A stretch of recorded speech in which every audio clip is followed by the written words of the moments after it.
예, 원내대책회의 시작합시다. 문재인 정부가 내년에는 100조 원을 투자해서 2.4% 성장하겠다라는 경제정책을 내놨습니다. 그러나 여전히 경제정책 기조는 변함이 없다고 말했습니다. 심지어 문 대통령은 최저임금 인상과 주 52시간제에 대해서 우리 사회가 반드시 가야 할 길이다라는 주장을 되풀이했습니다. 또 근본적인 체질 개선이 성과가 나타나는 데 시간이 걸릴 수밖에 없고 옳은 방향으로 가고 있다는 믿음을 줘야 한다, 이런 주문까지 했습니다. 그러나 우리 실상은 60대가 대부분인 초단시간 근로만 늘려서 알바 천국을 만들었다는 비판이 많습니다. 대한민국 경제 허린 30대, 40대 일자리, 양질의 제조업 일자리는 줄어들고 있습니다. 경제 실상은 악화되고 국민은 못 살겠다고 아우성치는데 대통령은 문제의 본질은 보지 못하고 그저 쇼나 버리고 가짜 통계나 내세우는 국민을 눈속임하는 일만 하고 있습니다. 국회의장은 언제까지 국민들의 국회 출입을 막을 생각입니까? 국회 주인은 국민입니다. 대한민국 국민은 누구나 국회를 자유롭게 출입할 권리가 있습니다. 왜 국민의 국회 출입을 막고 있습니까? 국회의장은 일부 국민이, 어떤 국민이 자기 마음에 들지 않는다고 해서, 그리고 또 문 의장 자신을 비판한다고 해서 국회 문을 잠궜습니다. 국민의 국회 출입을 막는 것은 국민의 주권을 침해하는 행위입니다. 어제 한국당 의원을 만나러 온 시민들의 출입은 모두 차단됐습니다. 반면에 민주당 의원들을 만나러 왔다고 하면은 모두 통과시켜줬습니다.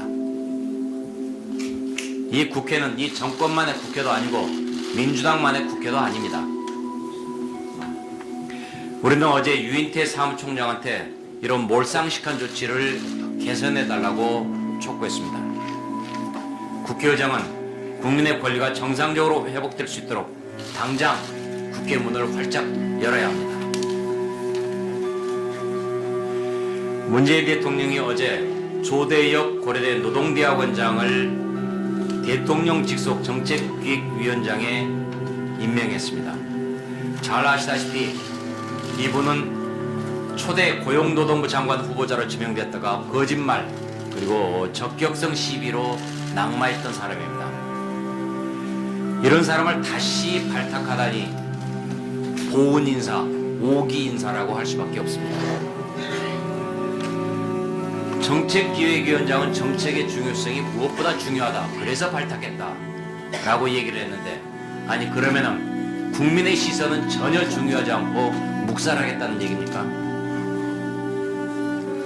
인사청문회가 필요 없는 꼼수 인사라는 얘기를 할 수밖에 없습니다. 대통령은 조대 없이 임명을 즉각 철회하십시오.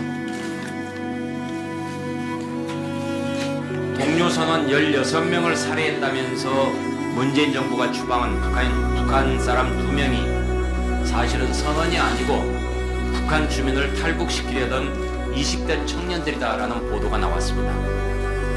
이 보도가 사실이라면 문재인 정부는 그들을 사지로 보낸, 죽음으로 내몬 북송살인을 한 것입니다. 이것은 범죄입니다.